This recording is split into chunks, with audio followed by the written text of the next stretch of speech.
ତ ସାର୍ ଆପଣଙ୍କୁ ଆପଣମାନେ ଦେଖୁଛନ୍ତି ନମସ୍କାର, voice of the Jai people, Bhim. Voice of the people.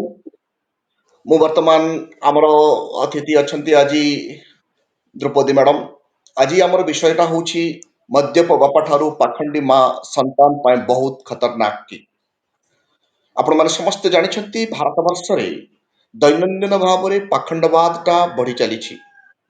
ସେ ପାଖଣ୍ଡବାଦ ଏତେ ପରିମାଣରେ ବଢିଛି, ପାଖଣ୍ଡବାଦରୁ ଯଦି ସମାଜକୁ ଆମେ ବଞ୍ଚେଇବା ନାହିଁ ତାହେଲେ ସମାଜ ବର୍ବାଦ ହେବାର ସମ୍ଭାବନା ବଢି ଚାଲିଛି।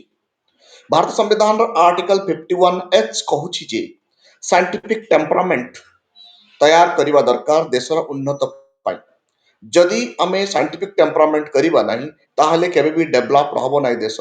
ଅର୍ଥାତ୍ ଦେଶକୁ ଡେଭଲପ କରିବା ପାଇଁ ସାଇଣ୍ଟିଫିକ ଟେମ୍ପରାମେଣ୍ଟ, ହ୍ୟୁମାନିଟେରିଆନ ଭ୍ୟାଲ୍ୟୁ ଆଉ ତାର ସ୍ପିରିଟକୁ ଇନକ୍ୱାରି କରିକି ରିଫର୍ମେସନ ନ ଆଣିଲେ ଦେଶର କେବେ ବିକାଶ ହବ ନାହିଁ। ଯୋଉ ଦେଶ ଆଜି ଏଇ କାର୍ଯ୍ୟରେ ଲିପ୍ତ ଅଛି ସେ ଦେଶ ଆଜି ପୃଥିବୀରେ ନମ୍ବର 1 ହେଇ ଠିଆ ହେଇଛନ୍ତି।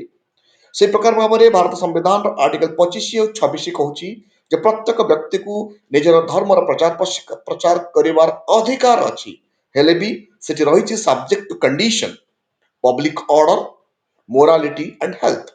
ଆପଣଙ୍କ ଧର୍ମ କୌଣସି ଲୋକଙ୍କ ଉପରେ କ୍ଷତି କରିବ ନାହିଁ, ପବ୍ଲିକ ଅର୍ଡର ଉପରେ ଆଘାତ ଆସିବ ନାହିଁ, ନୈତିକତାକୁ ଖତମ କରୁନଥିବ ଏବଂ ମଣିଷର ହେଲ୍ଥ ଡିସଅର୍ଡର ହଉନଥିବ ଆପଣଙ୍କ ଧର୍ମ ଯୋଗୁଁ, ବା ମାନବ ସଭ୍ୟତାର ବିକାଶରେ ବାଧାପ୍ରାପ୍ତ ହଉନଥିବ। ଅନ୍ଧବିଶ୍ୱାସ, କୁସଂସ୍କାର ଓ ପାଖଣ୍ଡବାଦ ଆପଣଙ୍କ ଧର୍ମ ଦ୍ୱାରା ଯଦି ପ୍ରଚାର ପ୍ରସାର ହଉଛି ତାହେଲେ ଆର୍ଟିକଲ 25 ଆଉ 26 ଆପଣଙ୍କ ଫେଭରରେ ଠିଆ ହେଉନାହିଁ। ଆର୍ଟିକଲ 25 ଆଉ 26 ଆପଣଙ୍କୁ ଧର୍ମ ପ୍ରଚାର ପ୍ରସାର କରିବାର ଅଧିକାର ଦେଲେ ବି ସବଜେକ୍ଟ ଟୁ କଣ୍ଡିସନ ସେ ରଖିଛି public order, morality and health. Public order means ଅନ୍ୟ କାହାରିକୁ ଆଘାତ ଆସୁନଥିବ, ଅନ୍ୟ କୌଣସି ସମ୍ପ୍ରଦାୟ ଉପରେ ପ୍ରତିଘାତ ହଉନଥିବ, ଅନ୍ୟ କୌଣସି ଯେକୌଣସି ନାଗରିକଙ୍କୁ, ଦେଶର ନାଗରିକଙ୍କର ହେଲ୍ଥ ଆପଣଙ୍କ ଧର୍ମ ଯୋଗୁଁ ଖରାପ ହଉନଥିବ, ବ୍ରତ ଉପବାସ ବା ଯେକୌଣସି ଜିନିଷ କରି ତାର ଦେହ ଉପରେ ଖରାପ ପ୍ରଭାବ ପଡୁନଥିବ ଏବଂ ଅନ୍ୟମାନଙ୍କର ଉପରେ ମଧ୍ୟ ଏହା ଖରାପ ପ୍ରଭାବ ପଡୁନଥିବ, ତେବେ ଯାଇ ଆର୍ଟିକଲ 25 ଓ 26 ଆପଣଙ୍କ ପାଇଁ ଠିଆ ହବ। ଆଜି ଏ ବିଷୟରେ ଆମେ ଆଜି ଆଲୋଚନା କରିବା ପାଇଁ ମଦ୍ୟପ ବାପା ଠାରୁ ପାଖଣ୍ଡୀ ମା ସନ୍ତାନ ପାଇଁ ବହୁତ ଖତରନାକ, এই ବିଷୟରେ ଆମ ସହିତ ଆଲୋଚନା କରିବା ପାଇଁ ମ୍ୟାଡମ ଦ୍ରୌପଦୀ ମ୍ୟାଡମ ଉପସ୍ଥିତ ଅଛନ୍ତି। ମ୍ୟାଡମ ଆପଣଙ୍କୁ ନିମନ୍ତ୍ରଣ କରୁଛି voice of people, voice of Bahujan. Jai Bhim madam. Jai Bhim sir ଏବଂ ସମସ୍ତଙ୍କୁ ନମସ୍କାର। ମୋତେ ଭାରି ଖୁସି ଲାଗୁଛି ଆପଣଙ୍କ ଭଳି ଜଣେ ବ୍ୟକ୍ତିତ୍ୱଙ୍କ ସାଙ୍ଗରେ ମୋତେ ଆଜି ଡିସ୍କସନ୍ ବା ଆଲୋଚନା କରିବା ପାଇଁ ସୁଯୋଗ ମିଳିଛି।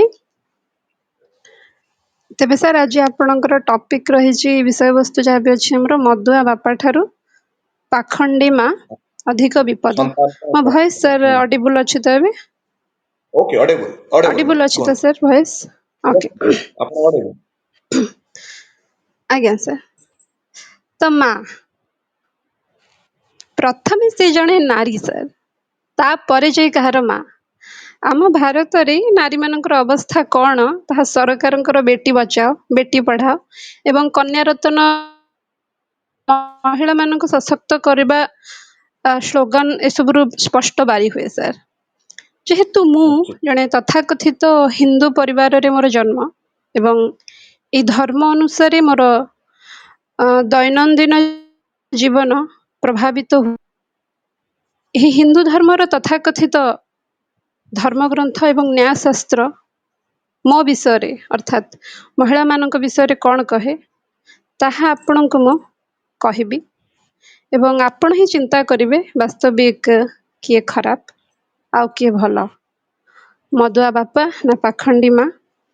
ସାର୍ ମୋର ସ୍କ୍ରିନ୍ ଅଛି, ଯଦି ଆପଣ ସେୟାର କରିପାରିବେ କରନ୍ତୁ, ନତୁବା ମୁଁ କହିବି ଆଉ। ଆପଣ କହିଚାଲନ୍ତୁ। ଓକେ, ଠିକ୍ ଅଛି ସାର୍। ମୁଁ ପ୍ରଥମେ ଆରମ୍ଭ କରିବି ସାର୍ ଆମର ଯେଉଁଟା ଆମର ଧର୍ମଗ୍ରନ୍ଥ, ଆମର ହିନ୍ଦୁ ଧର୍ମ ଗ୍ରନ୍ଥ କହିଲେ ଆମେ ଗୀତାକୁ ହିଁ ପ୍ରଥମେ ବୁଝନ୍ତି, ଶ୍ରୀମଦ୍ ଭାଗବତ ଗୀତା, ଯାହାକୁ କି ଫିଲ୍ମ ମାନଙ୍କରେ ଦେଖାଯାଏ ଯେ ଲୋକମାନେ ତା ଉପରେ ହାତ ରଖିକି ସତ୍ୟ କଥା କହିବେ ବୋଲିକା ଶପଥ କରନ୍ତି। ଇଏ ହେଉଛି ସାର୍ ତାର ପ୍ରଥମ ସ୍ଲାଇଡ୍ ମୋର ଅଛି, ଶ୍ରୀମଦ୍ ଭଗବତ ଗୀତାର ଚାପ୍ଟର 9, ଶ୍ଲୋକ ନମ୍ବର ହେଉଛି 32, ମାନେ ଅଧ୍ୟାୟ 9 32 ନମ୍ବର ଶ୍ଲୋକ। ମୁଁ ପଢ଼ି ଦେଉଛି ଶ୍ଲୋକଟି। ମାମ୍ ହି ପାର୍ଥ ୟପାଶ୍ରିତ୍ୟ ୟେପି ସ୍ୟୁଃ पापयोनयः स्त्रियो वैश्यस्तथा शूद्रस्तेपि यान्ति परां गतिम्। अर्थ भगवान श्रीकृष्ण कहउचंती हे पार्थ जे केही पाप योनि वाले अर्थात जो मानकर जन्मर कारण पाप से माने कि ना स्त्री वैश्य एवं शूद्र एमाने भी मोर शरण नेले निसंदेह भावरे परम गति को प्राप्त होई परिबे। ताहले महिला वैश्य एवं शूद्र एमानकर जन्मर कारण पाप एमाने होचंती पाप जोनि रे एमानकर जन्म एकथा किए कहउचंती ना भगवान श्रीकृष्ण। सर ताहले आपण कुहंतु मोर तो जन्मर कारण ही पाप हे गला मु कौन एठी मो पाखंडी तो मूलरू मु पाखंडी मते पाप करिदेले किए ना जगत र जिए अनंत कोटि ब्रह्मांड र जिए नाथ भगवान श्रीकृष्ण जी गीता कहिचंती। तेणुकरी मोर आउ सर किछि कहिबार ही नाही मोर जन्मर कारण पाप हे गला। तेणुकरी पाखंडी माँ सर कौन मु एक्चुअली मु I am not getting a proper word to define this word this phrase पाखंडी माँ। तेणुकरी माँ पाखंडी हो कि जहाँ हो मोर तो जन्मर कारण सर पाप ना। तापर स्लाइड मोर अच्छी सर ये होची मनुस्मृतिर चैप्टर 9 एठी आपणकर जो मधुआ बापा आ पाखंडी माँ रो गोटे सर प्रॉपर डेस्क्रिप्शन एठी मनु महाराज करिसंती चैप्टर 9 आ श्लोक होची सर 78 79 80 81 82 83 एठी लिखा है जो स्त्री मु हिंदी रे पढ़ी दउची जो स्त्री अपने जुआरी मद्यप और रोगातुर पति की सेवा ना करे उसके भूषण आदि लेकर 3 महीने तक त्याग करने योग्य है। माने सर आपण भाबंतु मु जदि मोर मधुआ स्वामी रो आउ खाली मधुआ नहे जुआ खेलुथबा स्वामी आउ मद पिउथबा स्वामी ता सहित जदि रोगग्रस्त हेथिबो स्वामी रो मु जदि सेवा न करबी ताले सी मोर गहना गांठी नै जिवो आ मते 3 मास पई सी सर त्याग भी कर दबो मु आउ कोन। किंतु जदि स्त्री मद्यप आउ दुराचारिणी हैला ताले ताकू होची गणती सी बंची थाउ थाउ ताकू माने आउ जण को विवाह कर दबो से पुरुषटा माने ये होची डबल स्टैंडर्ड मनुस्मृतिर। जदि एक स्वामी धन्यवाद। मद्यप हैला जुआरी हैला हम्म, रोगातुर हैला ताकू स्त्री जदि सेवा न करिवो ताकू घर बाहर कर दियो ताकू त्याग कर दियो 3 मास पर्यंत होयर आज से समान जदि स्त्री करे स्त्री जदि मद्यप हुए दुराचारिणी हुए बर्ताव खराब करे रोगी जदि भी हेथिबो जदि मारपीट करूथबो खर्च करूथबो अधिक ताहले से थाउ थाउ उसके जीते जी दूसरा विवाह कर लेना चाहिए। ताहले मु अच्छा। सर गोटे स्त्री माने आपण भाबंतु सर आपण कहंतु सर आपण कोन कहबे श्लोक विषय रे ନାଇଁ मनुस्मृति ନିଶ୍ଚିତ चैप्टर ଆପଣ 9 सर। ଯାହା ଆପଣ କହୁଛନ୍ତି ସେଇ ଅନୁଯାୟୀ ନାରୀକୁ ସେଠି ଡୋମିନେଟ୍ କରାଯାଇଛି। କିନ୍ତୁ ଗୋଟିଏ ଜିନିଷ ଯଦି ଏତେ ସବୁ ଜାଣିବା ସତ୍ତ୍ୱେ ବି ନାରୀ କାହିଁକି ଅନ୍ଧ ଭାବରେ ଏ ସବୁ ଜିନିଷକୁ ଗ୍ରହଣ କରୁଛି ତା ସହିତ ତା ସନ୍ତାନକୁ ମଧ୍ୟ ସେଇ ଭିତରେ ଜବରଦସ୍ତ ପୁରେଇ ଦଉଛି ଏଇ ଜିନିଷଟା ମୋ ମନରେ ପ୍ରଶ୍ନ ଆସୁଛି ମ୍ୟାଡମ।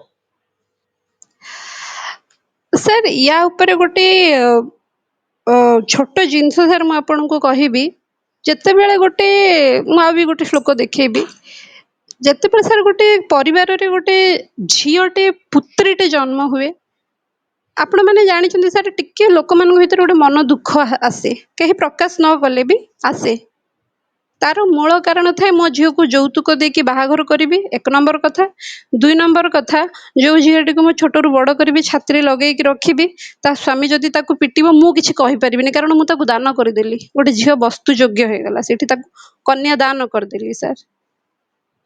तेणु करी ए जिनसटा जितेबेले आम माने अस्थि मजागत हो जाए जे कन्या होची सी तो पर घरिया सी आउ कहार संपत्ति ताहले एटा तो मूलरू सर हमको शिखे दिया गला ना ताले मु केमती जानिबी मु सिना एटा पढ़िली बोली मते खराब लागिला जे एमती केमती लिखि दिया हेची जो माने पढ़ी नाहंती आ तांको अस्थि मजा भीतर एटा पुरे दिया हेची ब्रेन भीतर जे तू एटा ही करिबु तो स्वामी रो तू सेवा करिबु माने कंपलसरी तते पिटिले भी तू रहिबु ता घरे ताले गोटे नारी सर केमती स्वर उत्तोलन करिवो हमको तो पाठ पढ़िबार अधिकार नथिला। मु नेक्स्ट श्लोक सर देखौची आपनको इटा सर मनुस्मृति चैप्टर 2 ଆଚ୍ଛା 64 ମ୍ୟାଡ଼ାମ, ଆପଣଙ୍କୁ ସାର୍ ଟିକେ ଅଟକଉଛି ମ୍ୟାଡ଼ାମ। ଆପଣ ଗୋଟେ ଶବ୍ଦ ସାର୍ ପ୍ରୟୋଗ ସାର୍ କଲେ, ସାର୍ ଆମକୁ ପାଠ ପଢିବାର ଅଧିକାର ନଥିଲା। ଆପଣ କଣ କହୁଛନ୍ତି? ଆପଣ ତ ଆଜି ପଢା ଲିଖା ଓମେନ୍ ଆଜି ଚାକିରି ବି କରୁଛନ୍ତି କିମ୍ବା ଭଲ ବ୍ୟବସାୟ ବି କରୁଥିବେ, ମୁଁ ଯାହା ଲାଗୁଛି। ତ ଆପଣ ଏଇ ଅଧିକାର କୋଉଠୁ ପାଇଲେ ମ୍ୟାଡ଼ାମ? ଯଦି ଏଠି ଏଇ ପ୍ରକାର ମନୋଭାବ ଭିତରେ ଆପଣଙ୍କୁ ପଢା ଲିଖାର ଅଧିକାର ନଥିଲା, ତ ଏଇ ଅଧିକାର ଆପଣଙ୍କୁ କିଏ ଦେଲା ବୋଲି ଭାବୁଛନ୍ତି? ସାର୍ ସର୍ଟକଟ୍ ଯୋଉଠି ଗୋଟେ ଭାବରେ କହିବେ। ସର୍ଟକଟ୍ ସାର୍ ଦୁଇଟା ଲାଇନରେ ମୁଁ କହିବି। ମୁଁ ଏମିତି ଗୋଟେ ଦେଶରେ ଜନ୍ମ ଯୋଉଠି ରାମ ତାଙ୍କ ସ୍ତ୍ରୀଙ୍କୁ ମାନେ ଯୋଉ କଣ ସେଟା କହନ୍ତି ନିନ୍ଦା ଅପବାଦ ଭୟରେ ପ୍ରେଗନେଣ୍ଟ ସ୍ତ୍ରୀକୁ ଘରୁ ବାହାର କରିଦିଅନ୍ତି, ଯୋଉଠି କୃଷ୍ଣ 16,000 ସ୍ତ୍ରୀଙ୍କୁ ରଖନ୍ତି, ସେଇଭଳିଆ ଗୋଟେ ଦେଶରେ ଡକ୍ଟର ଭୀମରାଓ ରାମଜୀ ଆମ୍ବେଦକର ବୋଲି ଜଣେ ଭଗବାନ, ମୁଁ ତ ସିଏ କହିବି, ସିଏ ଆମ ପାଇଁ, ସିଏ କେବଳ ଯେ ଜନ୍ମ ହେଇଥିଲେ କେବଳ ମତେ ଲାଗୁଛି ଆମମାନଙ୍କୁ ସେଇ ପଙ୍କ ଭିତରୁ ବାହାର କରିବା ପାଇଁ।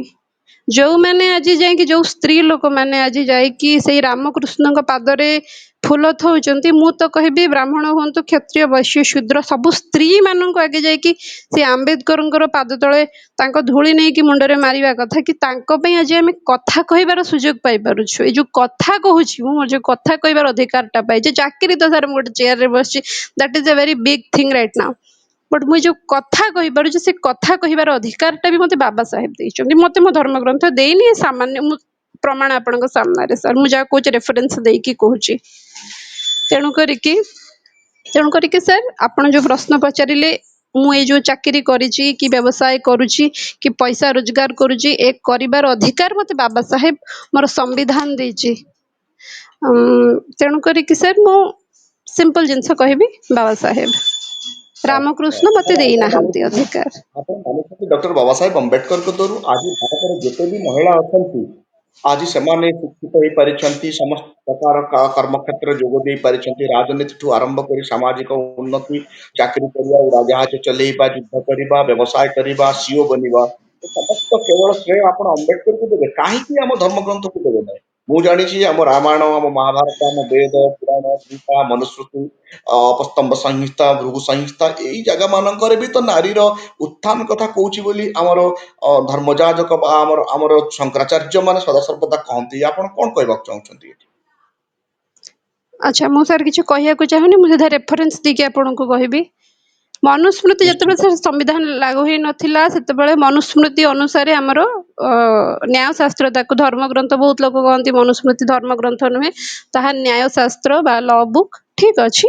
ତାହା ଯଦି ନିୟମ ବହି ହେଇଥାଏ, ତାହେଲେ ସେଇ ନିୟମ ବହିର ଅଧ୍ୟାୟ 2 ଶ୍ଲୋକ ହଉଛି 65 ରୁ 65, 66, 67, 68, 69, ସେଥିରେ ଲେଖା ହେଇଛି, स्त्रियों के शरीर शुद्धि के लिए सब संस्कार उपनयन संस्कार को छोड़कर समय पर क्रम से होते हैं और वो भी अमंत्र होते हैं। अर्थात आम स्त्रीଙ୍କର ଶରୀର ସାର୍ ଅଶୁଦ୍ଧ ଥାଏ, ସେଇ ଯୋଉ ଲେଖିଛନ୍ତି ତାଙ୍କରି ହିଁ ଭଗବାନ ଜାଣିଥିବେ ଆମର ଶରୀରରେ କୋଉଠି ଅଶୁଦ୍ଧ ଆସିଲା। ଆଉ ତାପରେ ଲେଖା ହେଇଛି ବେଦ ମନ୍ତ୍ର ପାଠ ନ କରିକି ତାଙ୍କର ସଂସ୍କାର କରିବା ଉଚିତ। ଆଉ ବିବାହ ସଂସ୍କାର ହିଁ ସ୍ତ୍ରୀ ମାନଙ୍କର ଉପନୟନ ସଂସ୍କାର ଅଟେ। ପତିର ଗୃହ ହିଁ ଗୁରୁକୁଳ ନିବାସ ଅଟେ।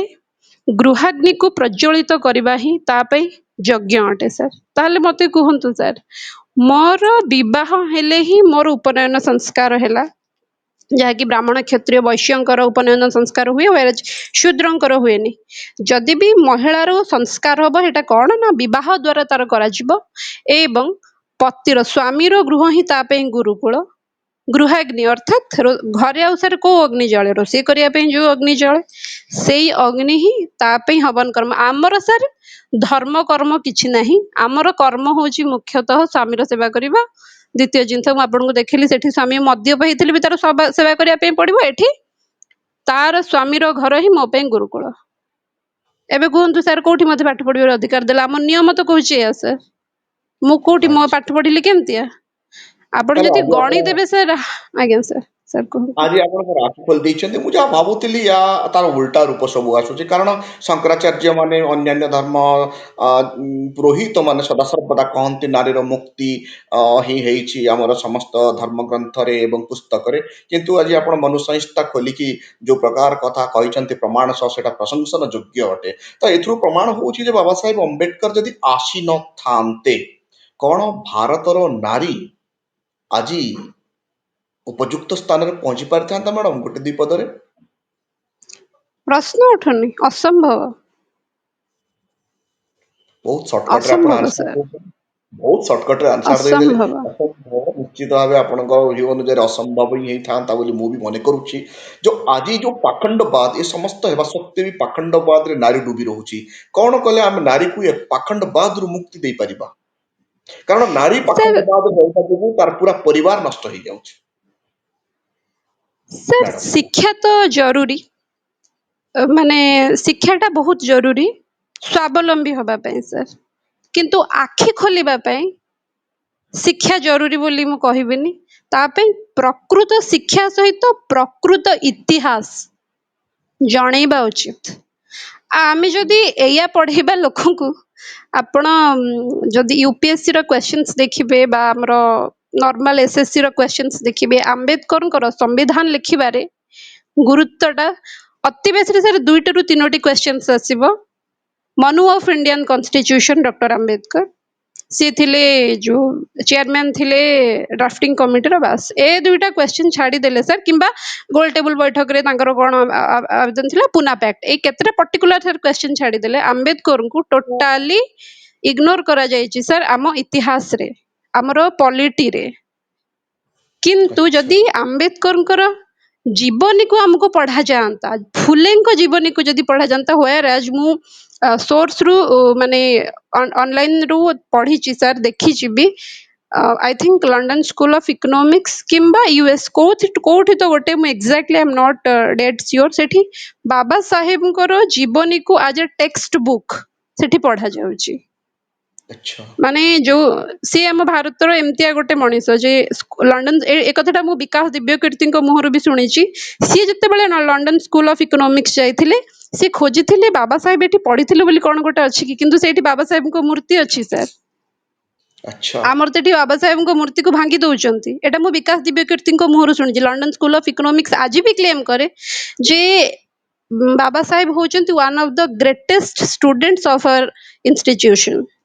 ଏଟା ମୁଁ ମୋ ନିଜ କଥା କହୁନି, ବିକାଶ ଦିବ୍ୟକୀର୍ତ୍ତି ସାର୍ଙ୍କୁ ତ ସମସ୍ତେ ଜାଣନ୍ତି, ୟୁପିଏସସି ର ବହୁତ ଭଲ ଲେକ୍ଚରର ସେ ଜଣେ, ବହୁତ ଭଲ ଟିଚର ଜଣେ।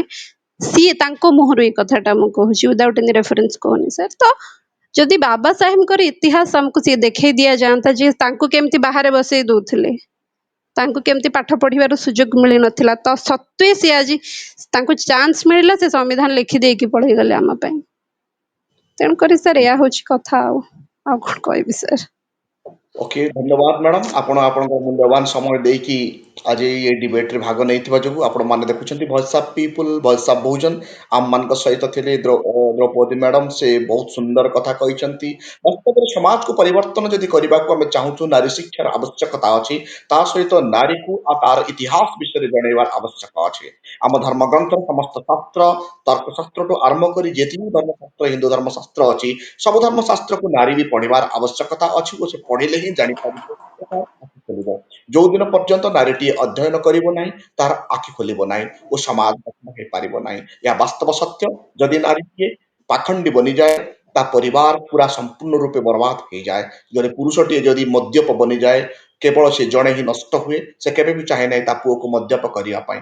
ପାଖଣ୍ଡ এই ପ୍ରକାର ଏକ ବିଚାର ତାହା ସମ୍ପୂର୍ଣ୍ଣ ପରିବାରକୁ ବର୍ବାଦ କରିଦିଏ ଓ ଆଗାମୀ ପିଢିକୁ ଆଗକୁ ଯିବା ପାଇଁ ଦିଏ ନାହିଁ। ଧନ୍ୟବାଦ ମ୍ୟାଡ଼ାମ, ଆପଣ ଆମ ସହିତ ଯୋଡ଼ିଥିବା ଯୋଗୁଁ ଆପଣଙ୍କୁ ବିଶେଷ ବିଶେଷ ଧନ୍ୟବାଦ। ଧନ୍ୟବାଦ ସାର୍, ନମସ୍କାର, ଜୟ ଭୀମ। ଜୟ ହିନ୍ଦ। ଆପଣମାନେ ଦେଖୁଛନ୍ତି voice of people, voice of Bahujan. ବର୍ତ୍ତମାନ ପର୍ଯ୍ୟନ୍ତ ଯଦି ଆପଣମାନେ ଆମ ଚ୍ୟାନେଲକୁ ସବସ୍କ୍ରାଇବ କରିନାହାନ୍ତି, ଦୟାପୂର୍ବକ ସବସ୍କ୍ରାଇବ କରନ୍ତୁ, ୟାର ବେଲର ଆଇକନ୍ ଦବାଇବେ ଓ ଆପଣ ଆମର ମେମ୍ବର ବନନ୍ତୁ, ତାକି ଆମେ ଆପଣଙ୍କ ସହିତ ଡାଇରେକ୍ଟ ଯୋଗାଯୋଗ କରିପାରିବୁ। Thank you.